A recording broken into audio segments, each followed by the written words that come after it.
Assalamualaikum warahmatullahi wabarakatuh. Alhamdulillahirabbil alamin. Puji syukur kehadirat Allah Subhanahu wa taala sehingga kita masih diberi kesehatan, sehingga kita bisa mengikuti pembelajaran kali ini. Salawat serta salam tidak lupa kita sanjungkan kepada Nabi kita Nabi Muhammad Shallallahu alaihi wasallam. Apa kabar anak-anak? Semoga kita diberi kesehatan walaupun di tengah banyak virus corona ini. Pembelajaran tetap kita lakukan dengan sistem daring atau dalam jaringan.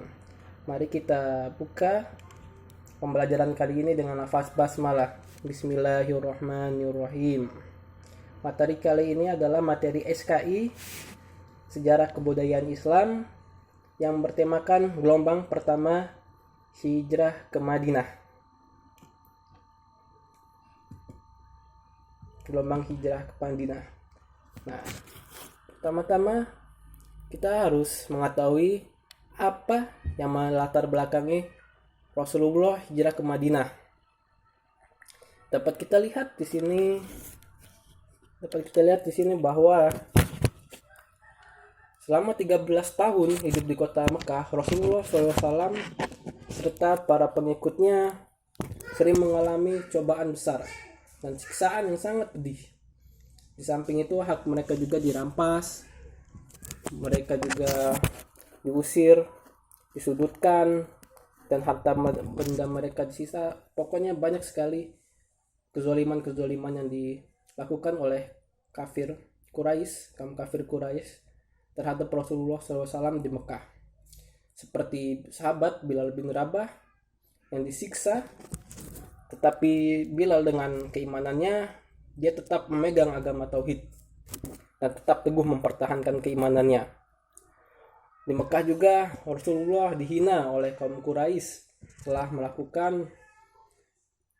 melakukan dakwah peristiwa Isra Mi'raj yang dimana dianggap oleh kaum kafir Quraisy merupakan cerita dongengan hingga Rasulullah disebut orang gila. Di masa-masa ini juga istri tercinta Rasulullah SAW, Khadijah, meninggal dunia, sehingga masa-masa ini disebut dengan masa Amul Huzni atau masa duka cita bagi Rasulullah SAW. Kemudian juga setelah Khadijah meninggal dunia, paman Rasulullah pun kembali ke pangkuan Allah Subhanahu wa taala, yang dimana kita tahu paman Rasulullah Abu Thalib yang selama ini melindungi Rasulullah SAW dari serangan kaum kafir Quraisy tidak bisa melindunginya lagi saat itu, sehingga Rasulullah benar-benar kehilangan pelindung setianya. Hal-hal inilah yang melatar belakangi Rasulullah SAW untuk berhijrah ke Madinah untuk menyebarluaskan agama Islam. Sebelum hijrah ke Madinah, Rasulullah SAW telah pernah mencoba hijrah ke Taif. Namun, ketika di Taif tidak diterima dengan baik oleh masyarakat Taif. Rasulullah dilempari batu, dihina, dicaci maki, hingga kaki Rasulullah berdarah, dan banyak sekali hal-hal kezaliman yang mereka lakukan. Hingga malaikat gunung mengatakan, "Ya Rasulullah, jika engkau mau, niscaya akan kami timpakan gunung Asyabain ini kepada mereka." Namun Rasulullah SAW menjawab, Rasulullah tidak ingin melakukan hal tersebut. Rasulullah malah mendoakan agar suatu saat keturunan dari Bani Taif akan menjadi manusia yang soleh dan soleha. Dan beberapa tahun kemudian terbukti bahwa lahirlah dari Bani Taif seorang yang sangat soleh dan soleha. Pada tahun ke-11 dari kenabian, Rasulullah SAW mendatangi kabilah-kabilah untuk berdakwah, sebagaimana yang dilakukan setiap tahun. Ketika berada di Aqabah, suatu tempat antara Mina dan Mekah, tempat melempar jumroh, Nabi SAW bertemu dengan sekelompok orang dari kabilah Hazraj yang sudah dibukakan hatinya oleh Allah. Jadi sebelum hijrah ke Madinah, masyarakat Madinah telah mengetahui, bahkan ada yang telah mengimani agama Islam. Dan muhajirin generasi awal ialah Abu Salamah bin Abdul Asad yang merupakan pertama kali berhijrah dari Makkah menuju Madinah setelah mendapat izin dari kaum Quraisy sepulang dari Habasyah atau yang sekarang disebut dengan negeri Ethiopia. Abu Salamah menuju Madinah setahun sebelum Baiat Aqobah. Demikian juga Mus'ab bin Umair dan Abdullah bin Umi Maktum termasuk kelompok pertama yang hijrah ke Madinah dengan tugas mengajarkan Al-Quran. Lalu diikuti kelompok berikutnya seperti Bilal bin Rabah, Sa'ad bin Abi Waqqas, Ammar bin Yasir, Umar bin Khattab bersama 20 orang sahabat. Dan setelah peristiwa tersebut terjadilah perjanjian Baiat Aqobah atau perjanjian yang dilakukan di Aqobah. Saat di Aqobah, Rasulullah SAW membaiat bagi yang ingin mengikuti Rasulullah SAW. Dan setelah pembaiatan tersebut, diutuslah kaum Ansor yang bernama Mus'ab bin Umair untuk mengajak beriman kepada orang yang belum beriman. Mengajak pada orang yang sudah beriman, mendalami agama, membaca Al-Quran. Dari itulah Madinah disebut dengan Al-Muqri'un atau pembaca. Ia mengimami sholat. Karena Aus tidak senang jika Kharaj yang mengimami sholat. Begitu juga Kharaj tidak suka jika Aus mengimami sholat pada awalnya. Maka kesepakatannya adalah jika Mus'ab yang mengimaminya. Dan banyak sekali pengaruh Baiat Aqobah yang pertama. Baiat ini telah menempatkan utusan Rasulullah untuk mengajak bangsa Arab yang berada di Yasrib untuk memeluk Islam. Dan hal itu terbukti sukses. Tidak ada hari berlalu di sana kecuali ada satu atau lebih orang masuk Islam. Jadi sebelum Rasulullah ikut hijrah ke Madinah, masyarakat Madinah telah ada beberapa yang memeluk Islam. Dan sehingga Islam telah terdengar oleh masyarakat Madinah di kala itu. Kemudian dilakukan juga Baiatul Aqobah kedua. Pada tahun ke-12 setelah kenabian dan setelah Baiatul Aqobah pertama, Mus'ab bin Umair dan Islam di Madinah ke Mekah untuk menghadiri musim haji dan melaporkan kepada Rasulullah tentang penerimaan yang baik penduduk Yasrib terhadap Islam. Nah, Yasrib ini adalah negara Madinah. Jadi kota Madinah disebut juga dengan Yasrib. Bersama itu pula berangkat sekelompok kaum Ansor yang telah masuk Islam bersama dengan rombongan haji musyrikin yang juga hendak menunaikan haji dan menemui Rasulullah SAW. Mereka mengetahui kesulitan yang besar bagi kaum muslimin di jalan dakwah. Mereka tersentuh hatinya dengan keadaan Rasul.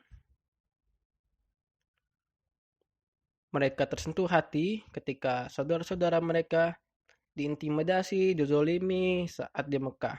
Sementara penduduk Yasrib atau Madinah merasa aman. Sehingga kaum Ansor sangat ingin membantu saudara-saudara Muslim yang berada di Mekah. Nah, jadi kita bisa simpulkan bahwa ada dua kelompok, yaitu kelompok Muhajirin dan kelompok Ansor. Adapun kelompok Muhajirin adalah orang-orang yang berhijrah dari Mekah ke Madinah yang ingin mendapatkan keadaan yang lebih aman, tentram, dan tentunya agar lebih mudah dan sangat membantu dalam menyebarkan agama Islam. Adapun kaum Ansor adalah kaum yang di Madinah yang siap dan menerima menolong kaum Muhajirin dari Mekah. Nah, dan adapun ada strategi pertemuan, dapat anak-anak dapat baca di sini. Nanti baca aja ya, bisa dibaca di sini strategi pertemuannya. Kaum Ansor menuju ke tempat pertemuan. Ketika kaum Ansor setelah menunaikan haji, mereka ke tempat pertemuan, mereka merasakan urusannya dan banyak dan lain-lain. Pertemuan Rasulullah SAW dengan kaum Ansor. Rasulullah tiba di tempat pertemuan ditemani oleh Al-Abbas bin Abdul Muthalib yang masih memeluk agama nenek moyangnya. Ia hanya ingin menyaksikan keponakannya dan merasa tenang atasnya. Wahai kaum Haraj, sungguhnya keberadaan Muhammad dengan kami adalah seperti yang kalian ketahui. Kami melindunginya dari gangguan kaumnya, dari orang-orang yang seperti pendapat kami. Ia sangat mulia di tengah kaumnya, terlindung di negerinya, dan sesungguhnya ia ingin bergabung dengan kalian semua. Kaum Ansor menjawab dengan mengatakan, Qad sami'na ma qulta. Adapun permintaan Rasulullah SAW,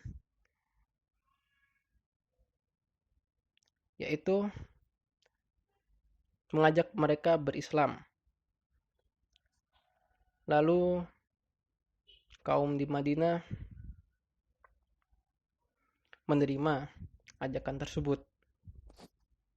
Sehingga kaum musyrik di Madinah saat itu kesal dan terus memata-matai kaum Islam.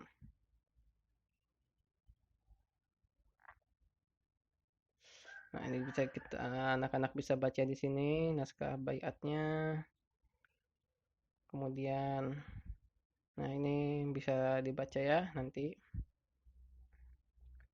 Nah, setelah kaum Ansor berbaiat atas beberapa syarat ini, Rasulullah berkata kepadanya, tunjuklah 12 orang nakib yang menjadi perwakilan kaumnya. Lalu mereka kirimkan 12 orang utusan, 9 dari Kharaj dan 3 orang dari Aus. Pemilihan mereka berdasarkan kemampuan dan bobot tanggung jawab. Tugas para nakib yaitu membantu perjalanan dakwah di Yastrib. Nah,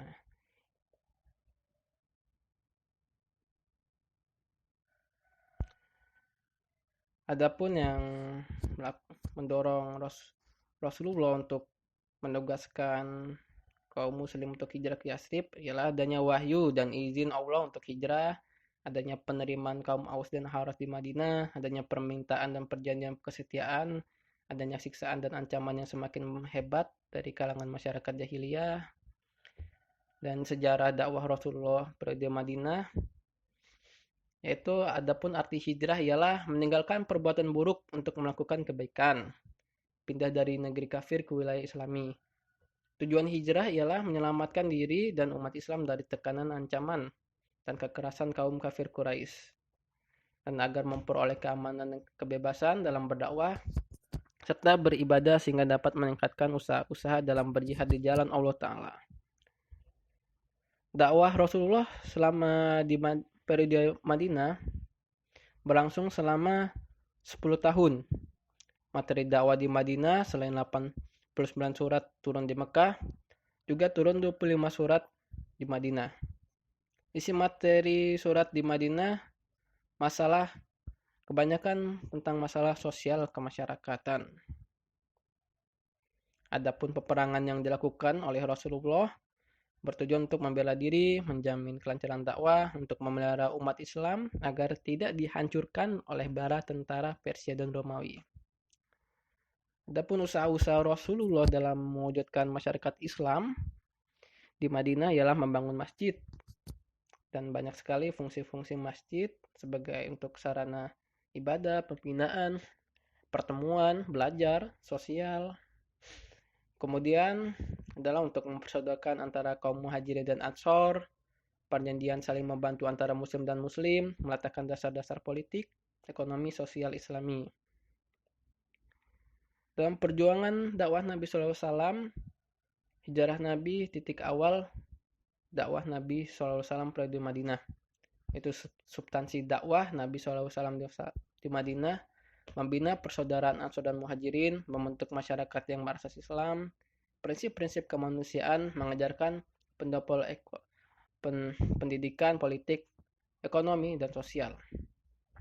Strategi dakwah Nabi SAW di Madinah ialah meletakkan dasar-dasar kehidupan bermasyarakat. Nah, terima kasih anak-anak telah menyimak materi SKI kali ini. Semoga bermanfaat. Ustadz tutup. Apabila ada salah, Ustadz mohon maaf. Kepada Allah mohon ampun. Wabillahi taufiq wal hidayah. Wassalamualaikum warahmatullahi wabarakatuh.